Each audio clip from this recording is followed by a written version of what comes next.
নমস্কার বন্ধুরা, আমি সুস্মিতা। আপনাদের আমার সুস্মিতাস ফ্লেভার ফিউশন চ্যানেলে স্বাগত জানাই। আজকের রেসিপি মালাই চিংড়ি। প্রথমেই চিংড়ি মাছগুলোকে ভালো করে ধুয়ে নিয়ে নুন আর হলুদ দিয়ে মাখিয়ে রেখে দেব। এবার একটি গোটা নারকেল ধুয়ে সেটাকে ফাটিয়ে নারকেলটা কুড়ে দুধটা বের করে নিলাম। এরপর কাজু, মগজদানা, পোস্ত আর টক দই দিয়ে একটি পেস্ট বানালাম। কুচানো পেঁয়াজ, আদা রসুন এবং সর্ষে কাঁচা লঙ্কা বেটে নিলাম।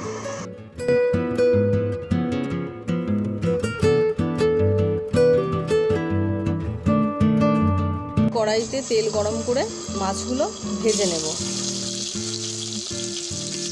তবে মাছগুলো বেশি ভাজা হবে না। এরপর ওই তেলেই দারুচিনি, লবঙ্গ আর এলাচ দিয়ে ফোড়ন দেব। পেঁয়াজ বাটা দিয়ে ততক্ষণ নাড়ব যতক্ষণ না পেঁয়াজের জলটা শুকনো হয়ে আসছে।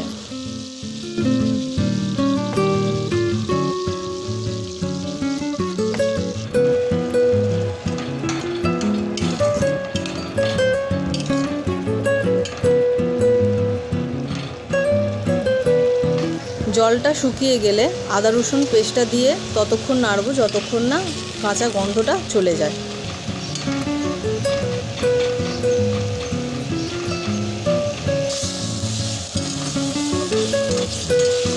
এরপর পরিমাণ মতো চিনি দিয়ে দেব। কিছুক্ষণ নাড়ার পরে কাজু, মগজদানা, পোস্ত ও টক দইয়ের পেস্টটা দিয়ে কষতে থাকবো।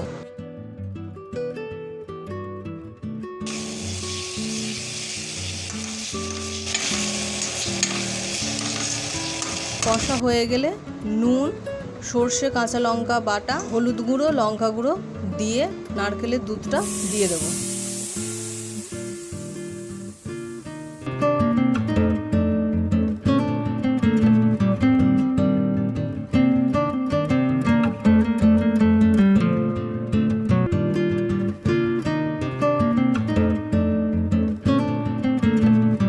ভালো করে ফুটে গেলে মাছগুলো দিয়ে গ্যাসের ফ্লেমটা লো করে 5 মিনিট ফুটিয়ে নেব।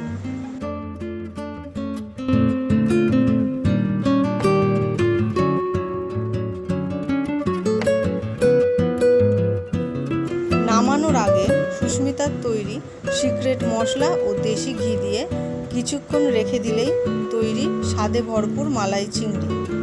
আমার পদ্ধতি মতো একবার বানিয়ে দেখুন, বারবার বানাতে ইচ্ছা হবেই। দেখা হচ্ছে পরবর্তী নতুন রেসিপিতে। ততক্ষণ ভালো থাকবেন, সুস্থ থাকবেন।